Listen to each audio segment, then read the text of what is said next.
Espero que estén a gusto recibiendo la palabra y compartiendo. Es una bendición, hermanos. Así como el Señor nos da el trabajo para su gloria, el tiempo que estuvo compartiendo Alex, vamos a hablar un tema sensible, pero tenemos que derribar cualquier tabú y tenemos que ver a la luz de la palabra cómo el dinero puede ser usado también para la gloria del Señor. El tema del dinero. Vaya conmigo al Salmo 24.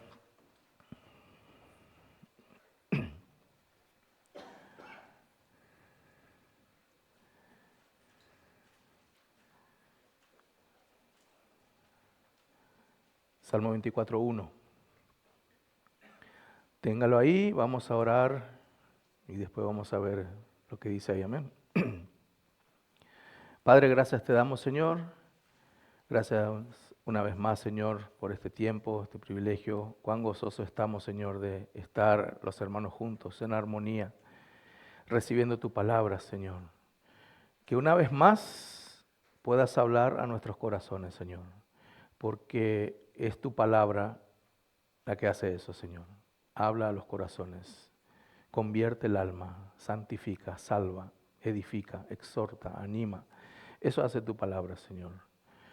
Que podamos recibir toda tu palabra en el corazón, Señor. Abrazarla, ponerla por obra y compartirla a otros, Señor. Para tu gloria y para tu honra. En el nombre de Cristo Jesús. Amén. Salmo 24:1 dice: de Jehová es la tierra y su plenitud, el mundo y los que en él habitan. Bien claro está, no hace falta ninguna interpretación o algo así. Bien claro está que es del Señor todo. En eso estamos de acuerdo, ¿verdad? Toda la plenitud, todo lo que vemos. De hecho, todo lo que tenés es del Señor, es de Jehová. Hay un libro interesante del pastor John MacArthur que se titula ¿A quién le pertenece el dinero? ¿A quién le pertenece el dinero? Me gustaría usarlo como introducción. Él hace esta pregunta: ¿por qué la Biblia habla tanto sobre el dinero? Y puede parecer sorpresa cuando afirma eso el pastor MacArthur. Cuando pareciera ser que la Biblia habla más de pecado o de salvación o de gracia, cielo, infierno, si le preguntamos a alguien de qué será que habla más la Biblia, si empezamos a hacer el conteo, la investigación, se va a encontrar que la Biblia tiene más o menos unos 2.350 versículos de los 31.000 versículos que tiene la palabra del Señor. 2.350 versículos hacen referencia directa o indirectamente al dinero y a las posesiones materiales. Otro dato que presenta este libro es que de las 38 parábolas del Señor Jesús, 16 tienen que ver con las posesiones materiales y el manejo financiero de las posesiones. Otro dato es que el 10% de los versículos del Nuevo Testamento hace referencia a las posesiones terrenales. Ahora bien, uno puede decir, habla mucho de dinero la Biblia, seguramente Jesús quiere que seas rico. Seguramente podemos preguntar eso. Alguien rápido saca la idea, por eso habla tanto de dinero, porque el Señor quiere que seamos ricos. Pero dice el pastor MacArthur que no es por eso, que ocupa tanto espacio el tema de las riquezas, las posesiones y el dinero en la Biblia, sino que por dos razones claves Una es porque el dinero tiene o puede tener un efecto potencialmente perverso en las personas. Es como una advertencia. Imagínense tanto dinero en las manos de un pecador. Tanto dinero, no sé si te pusiste a pensar eso alguna vez. No es porque Jesús quiere sí o sí que seas rico, sino que al revés, porque puede hacer un terrible problema el mal uso del dinero. Puede producir un potencial efecto perverso sobre nosotros. ¿Por qué? Porque el dinero tiene un poder seductor. Porque el dinero puede garantizar seguridad, porque el dinero puede garantizar bienestar, porque el dinero produce placer, porque el dinero genera poder. Los políticos lo saben. Para tener poder, primero hay que tener dinero. Dinero para comprar poder. Y garantizar todo eso, seguridad, bienestar, placer o poder aquí y ahora. ¿Lo escucharon alguna vez? Dios quiere que seas rico aquí y ahora. Cuando en realidad te podés morir aquí y ahora. Puede haber perversidad con el mal uso del dinero aquí y ahora. Y podría llegar a ser fácilmente un ídolo, el dinero. Y segunda razón, muy importante, es porque como usemos el dinero, se va a revelar el estado de nuestro corazón. Porque se va a revelar el estado de nuestro corazón. Dos personas amaron el dinero monumentalmente en la Biblia. Solo que uno se convirtió y el otro se perdió. Pero los dos adoraban el dinero. Zaqueo adoraba el dinero, amaba ser rico. De hecho, se volvió muy rico, estafando a las personas, cobrando de más los impuestos. El Imperio Romano le pedía un porcentaje mínimo de los judíos y él les cobraba a sus paisanos el triple o el cuatriple de los impuestos. Se enriqueció a costa de su pueblo, de sus paisanos. Él mostró que amaba el dinero, pero después vemos que él lo devolvió. Se arrepintió y lo devolvió 4 veces. Al que le debía 1000 le devolvió 4000. Evidenció un arrepentimiento de verdad. Se arrepintió de verdad ese hombre. Pero se mostró que era un idólatra. El joven rico también amaba el dinero. Igual que Zaqueo. Era su ídolo el dinero. Y tuvo una charla con Jesús. Y el Señor Jesús le hizo la prueba. Yo obedezco todo, Señor. Todo lo que está en la ley lo obedezco cabalmente.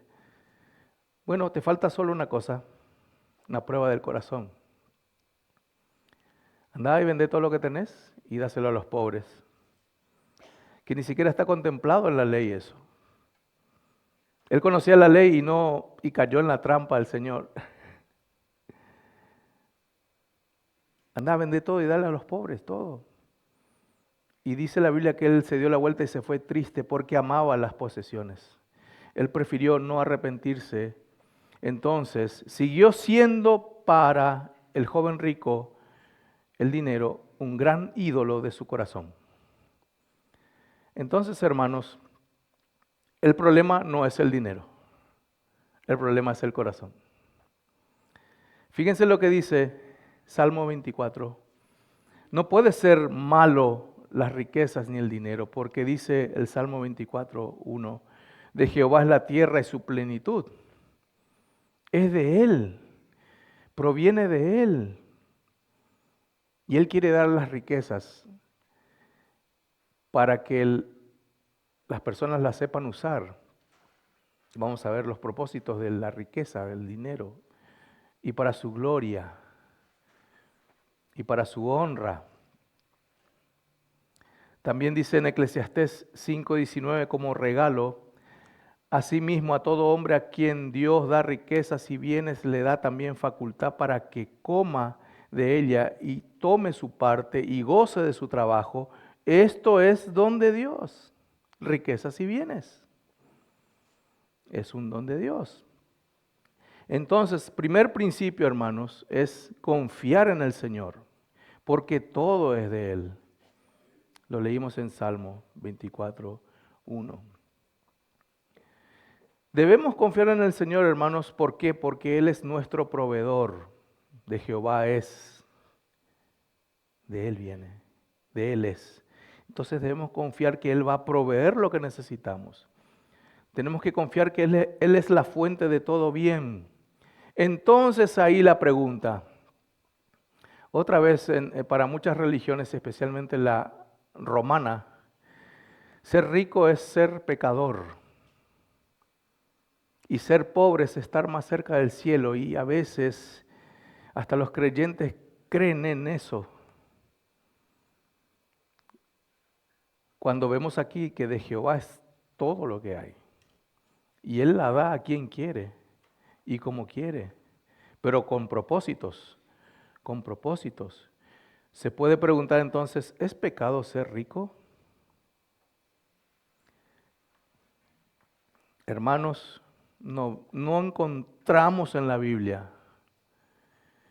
no sé si alguien investigó también, hoja por hoja, y no encontramos que tener bienes es pecado. Lo que sí vemos es que sea tu Señor el dinero. Lo que sí vemos es que pongas tu confianza en eso. Eso sí, son advertencias del Señor. No encontramos ningún pasaje donde es malo tener dinero. Inclusive hasta abundancia. Porque el problema no es el dinero, el problema es el corazón. Zaqueo y el joven rico. Es el corazón. El dinero no es malo en sí mismo. ¿Cuál es el problema entonces? Pregunta otra vez John MacArthur en su libro. ¿Cuál es el problema en realidad? Hermanos, no es el dinero en sí mismo, sino el amor al dinero. El amor al dinero es la advertencia de Dios para la iglesia. Es la raíz de todos los males.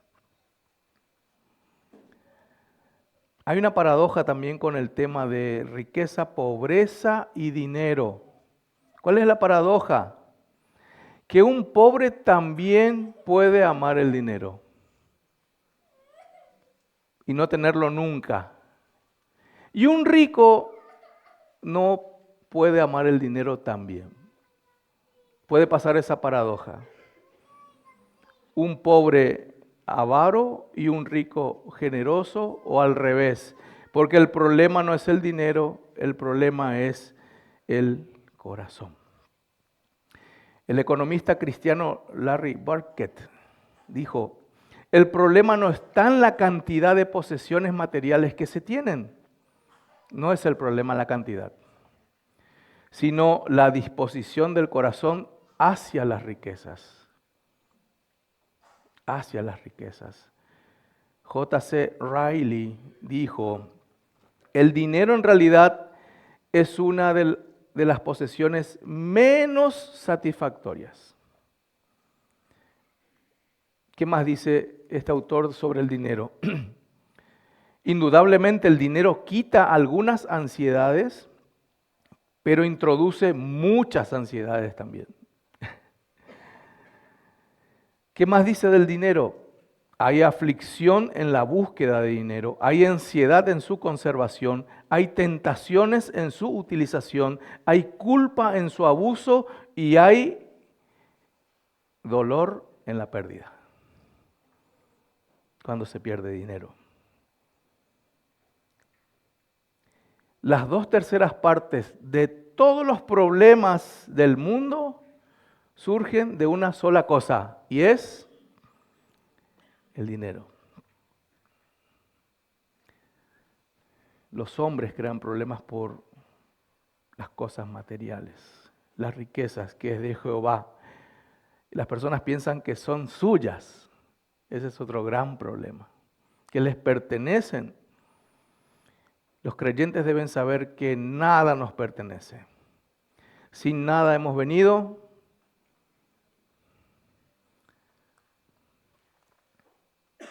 Si querías que te entierren con tus joyas, con tus cosas, no va a servir de nada. Entonces debemos confiar en el Señor con respecto a las riquezas. ¿Por qué? Porque si confiamos en el Señor, eso va a producir paz en el corazón.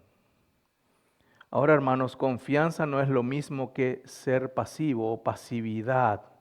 Fe no es lo mismo que negligencia. El Señor Dios nos dio medios para tener sustento, que es la prudencia y el trabajo. Entonces, hermanos, si crees que Dios es el dueño de las riquezas, tenés que confiar en Dios y no en las riquezas. ¿Se puede repetir? Entonces, si Dios es dueño de las riquezas, confía en Dios, no en las riquezas. Ahí marca toda la diferencia de tu corazón. Toda la diferencia de tu corazón. Y hay cristianos que lamentablemente entramos en esa agonía de confiar en las posesiones y no en el Señor. Segundo principio, hermanos, entonces, creo que lo aprendimos bien, que debemos confiar en el Señor, porque todo es de Él. Segundo principio, somos mayordomos, no dueños. No sé si cambiaste el chip ahora. Somos mayordomos, no dueños.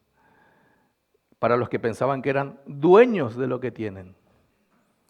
Sos administrador de las cosas que Dios te dio. Somos mayordomos. Vamos a ver qué significa, qué implica ser mayordomo.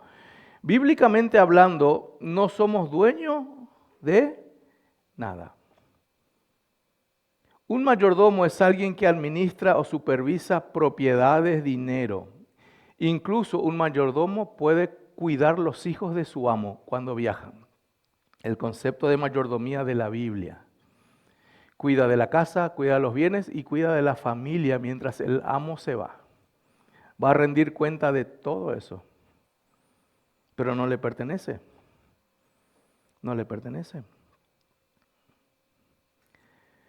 El mayordomo opera bajo la responsabilidad delegada. El amo le delegó las cosas.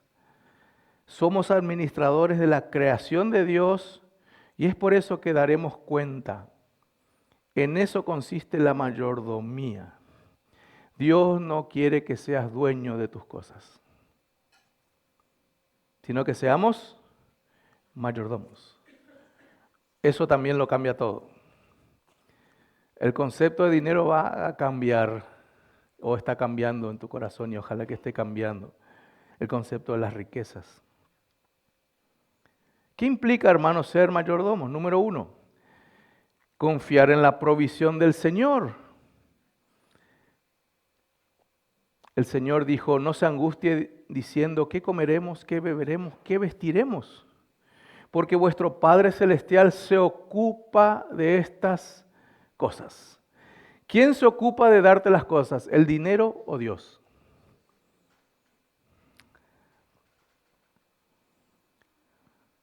Le pregunté si podía contar esto o no. Y me dijo que sí. Es un hermano que le amo como mi papá, el que me ganó para Cristo, ¿verdad? Entonces le pedí permiso porque después me reta.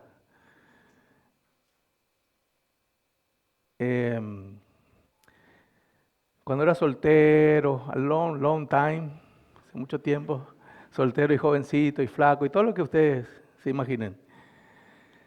Era mi compañero de trabajo, el hermano, y a mí lo que me gustaba es cuando él me decía, nos vamos de vacaciones y vas a cuidar mi casa. porque era una casa cómoda, linda, había de todo. Tenía 2 Rottweiler. Me sentía seguro, pero con los Rottweiler, una semana para que me conozcan, ¿verdad?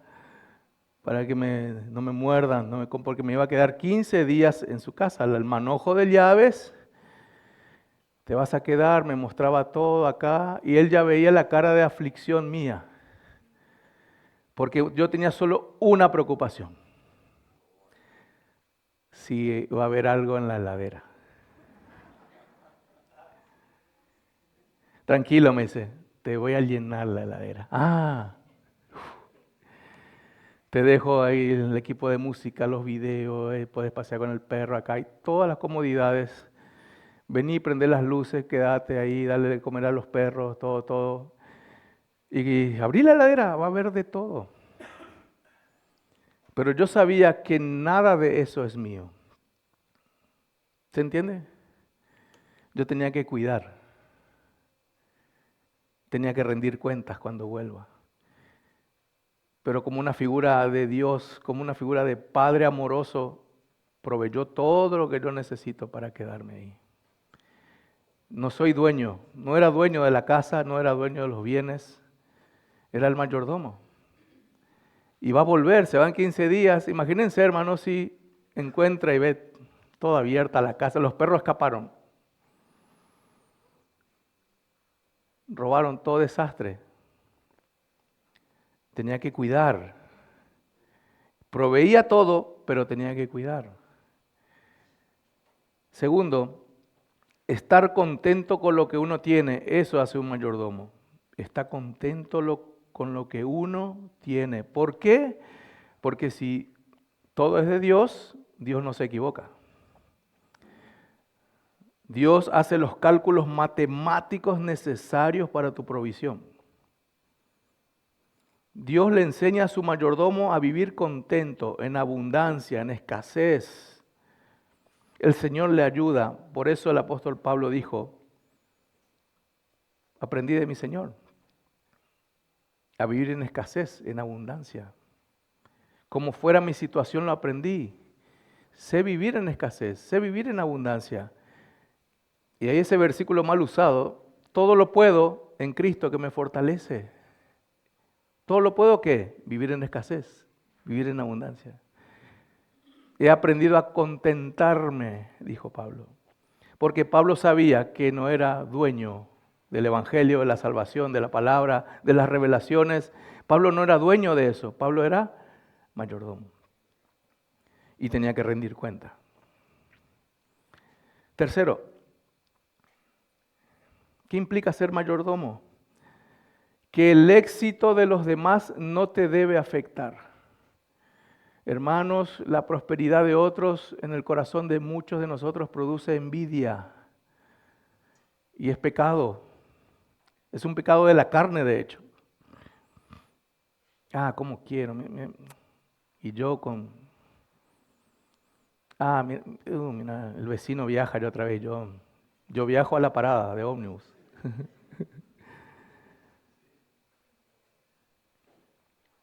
Porque en mi corazón yo me creo que merezco y que soy amo. Entonces me afecta el éxito de los demás. El éxito de otros no debe afectarnos. Ahora, hermanos, si entendemos que somos mayordomos y que nadie es dueño y que el dueño de las riquezas las reparte como él quiere, entonces la prosperidad de otros, sabiendo que Dios le dio, ¿qué debe producir en mí? Estoy contento con lo que tenés. Te aplaudo. Claro, sabemos que estamos hablando de riquezas legítimas. Riquezas legítimas. Dios reparte como Él quiere. El mayordomo debe alegrarse del que prospera de forma legítima. ¿Saben por qué, hermanos? Cuando veo la prosperidad de mi hermano, veo también la gracia de Dios derramada en mi hermano. Dios le favoreció, gloria a Dios. Estoy contento, yo soy mayordomo. Y lo que él tiene en abundancia tampoco es de él, Dios le dio. le prestó, va a rendir cuentas. Cuarto, el efecto contrario. Cuando Dios me prospera a mí, no debe producir orgullo en mi corazón. ¿Conocen a ese? Tomábamos tereré juntos y ahora ni me saluda. Trae orgullo la prosperidad. No debe pasar con tu corazón. Dice en 1 Corintios 4:7, ¿qué tienes que no recibiste? ¿Quién te distingue? Porque todo viene de Dios. Y quinta implicancia, tenés que saber que vas a rendir cuentas. El amo no rinde cuentas, un amo no le pertenece. Cuando viene un empresario a su fábrica, él abre, revisa, toca, lleva lo que es todo de él, está todo a su nombre, él compró. Él sí puede llevar las mercaderías de su depósito. Él sí puede disponer, es el dueño. Si quiere regalar a los vecinos, él sí puede, vos no. Somos mayordomos. Y vamos a rendir cuentas cuando el amo no está o cuando nos pide cuentas. Entonces, ¿cuál es la virtud máxima de un mayordomo? Fidelidad. Fidelidad. Ni siquiera el Señor te pide que tengas talentos con las riquezas, sino que seas fiel en lo que tengas hoy. Seas fiel en la utilización, porque el amo va a pedir cuentas. Por eso, hermanos, si abrazamos y entendemos que somos mayordomos, entonces debemos usar todo lo que tenemos con responsabilidad y temor de Dios, porque de Jehová es la tierra y su plenitud. ¿Cómo respondería un mayordomo cuando le pasan ciertas cosas? Por ejemplo, ¿cómo responde un mayordomo a estas preguntas? Me quitaron, me robaron. ¿Cómo respondemos? Dios tendrá sus motivos. Le dieron a alguien más que a mí. ¿Cómo respondemos a eso? Dios tiene derecho. Me llegó un dinero extra. ¿Cómo responde el mayordomo? Gracias, Señor. ¿Necesito algo? ¿Cómo oro esa pregunta? Provee, Señor. Amén. Y tercer principio, entonces, si todo es de Dios y somos mayordomos, entonces usemos sabiamente el dinero. Dios no te manda que salgas de acá, vendas todo lo que tienes y dáselo a los pobres. No es bíblico eso. ¿Qué es lo bíblico? Usarlo sabiamente. Todo lo que tenés. Eso nomás te pide el Señor. Usarlo sabiamente. Para usar sabiamente el dinero y el resto de todos los bienes, tenés que establecer prioridades. El Señor dio las prioridades. Una prioridad luego es más importante. Mateo 6:33. Buscad primeramente el reino de Dios y su justicia. Y todas estas cosas, la comida, el techo, la ropa, serán añadidas. Todo lo que tenés está enfocado en el reino de Dios y en la extensión de su reino y todo lo que tenga que ver con la salvación y el evangelio. No te preocupes qué vas a comer, qué vas a vestir. No os afanéis. El Señor va a añadir. Entonces, ¿cómo hago en la práctica para usar sabiamente el dinero? Ahí está el quiz. Ya sé la teoría, pero ahora en la práctica. Tengo un monto en mi bolsillo. Tengo un monto en mi cuenta. ¿Cómo salgo de acá y empiezo a usar sabiamente?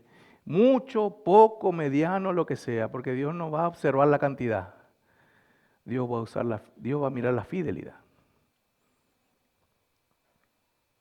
Número 1, si dice que busques primeramente el reino del Señor, cuando cobras tu salario, ya pensá en lo primero, el reino de Dios. De hecho, la Biblia dice que lo hagas de forma voluntaria, de forma anónima.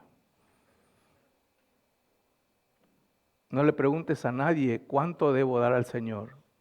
Es algo que tiene que nacer de tu corazón con Dios. Amén. No está establecido un monto.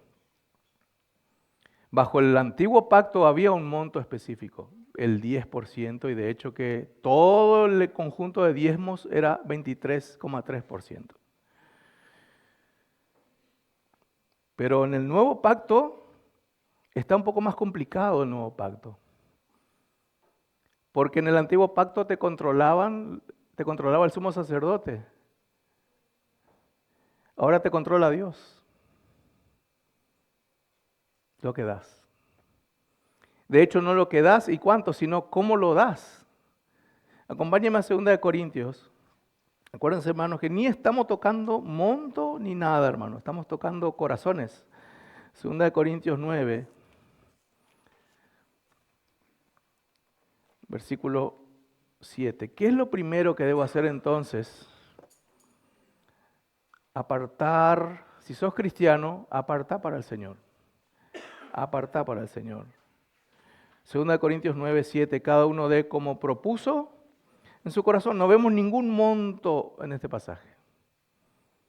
Como propusiste en tu corazón, porque después Pablo va a hablar de la actitud, no de la cantidad, sino que de la actitud.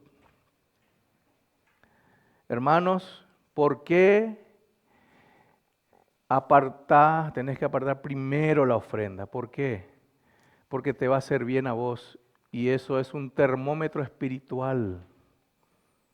Dios está viendo qué es lo más importante del sueldo, qué es lo más prioritario para mí.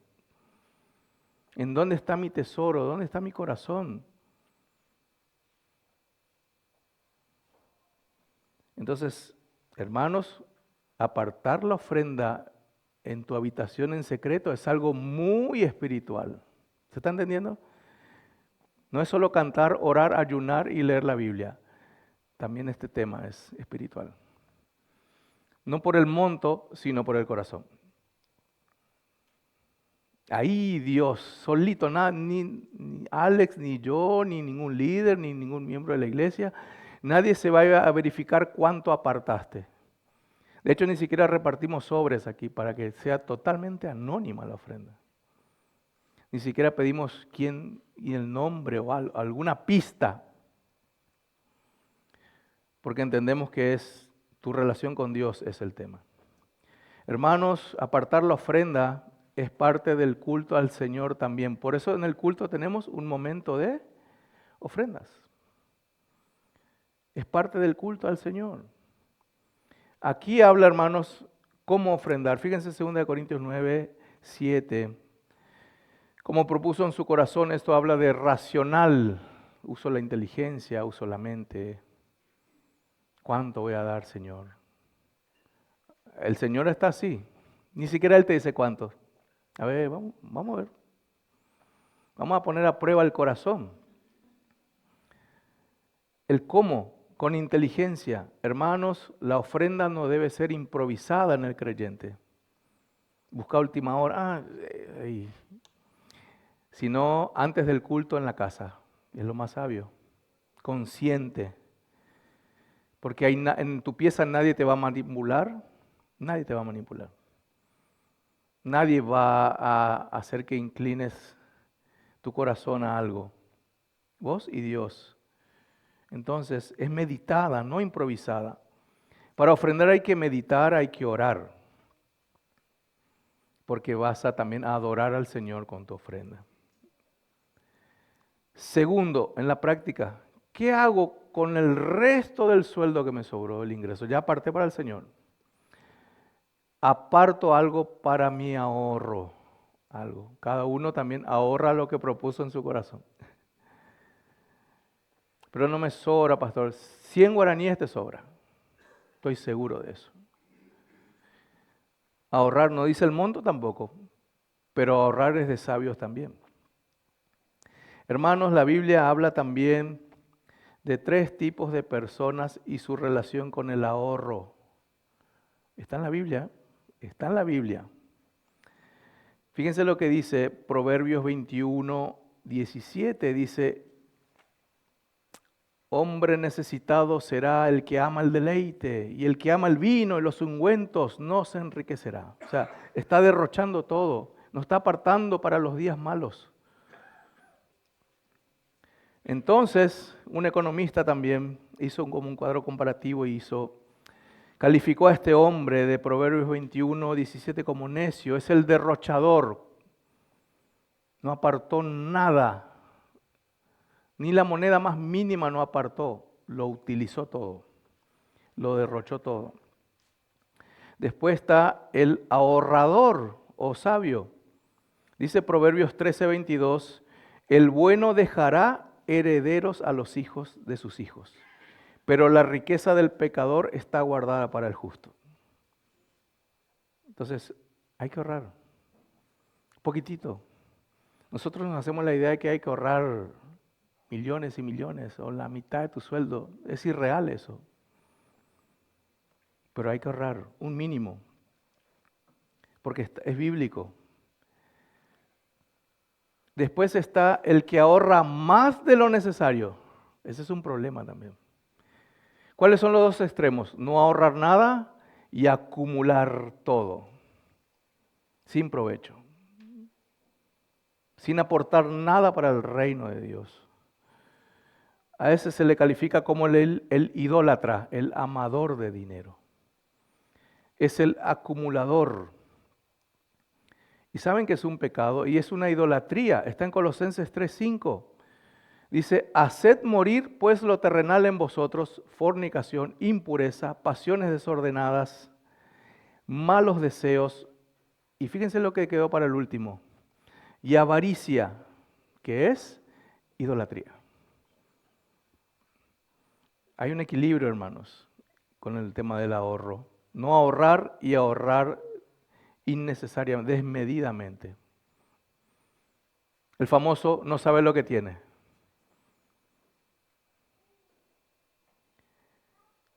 Entonces, ¿cómo usamos sabiamente el dinero en la práctica? Hermanos, apartar la ofrenda al Señor, apartar para tus días malos, tu futuro, tus inversiones, lo que sea, algo.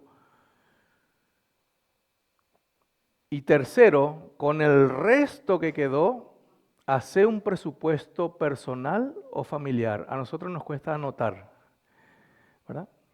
Los gastos, los pagos. Y algo muy importante, hermanos, que el cristiano debe practicar. Tenés que vivir de acuerdo a lo que tenés. No solamente personas están grandemente endeudadas, países están endeudadas por 500 años. Tiene todo, pero debe todo. ¿Se entiende, hermanos? Esplendorosa es su casa, pero no es de él, es del banco, ¿verdad? Debe todo. No hizo un cálculo, no está mal de ver. El tema es que vivió con más de lo que puede pagar, sino que la Biblia habla que vivas de acuerdo a lo que tienes. ¿Estéis contentos con lo que tenéis ahora? En esa elaboración de presupuesto, viví con lo que tenés, confiando en el Señor, disfrutando de lo que podés disfrutar, esperá en el Señor, compartí lo que tenés, porque todo eso es un mandato bíblico. Todo eso que mencioné es un mandato bíblico. Y ahí recién, hermanos, tu relación con el dinero será dentro de la voluntad de Dios. Amén. Ahí recién, si vos tenés una buena relación con Dios y con el dinero, haces la diferencia. Vas a estar tranquilo, dormir tranquilo, y cuando venga el amo a pedirte cuentas, ¿sí? Está todo como me entregaste. Que el Señor nos ayude, hermanos, y esta es mi oración final. Que el Señor nos ayude a vivir, a ver las riquezas materiales como Dios las ve, a utilizar las riquezas materiales como Dios desea que la utilicemos. Y que no alabemos a las riquezas, sino que adoremos al dueño de todas las riquezas. Vamos a orar, hermanos.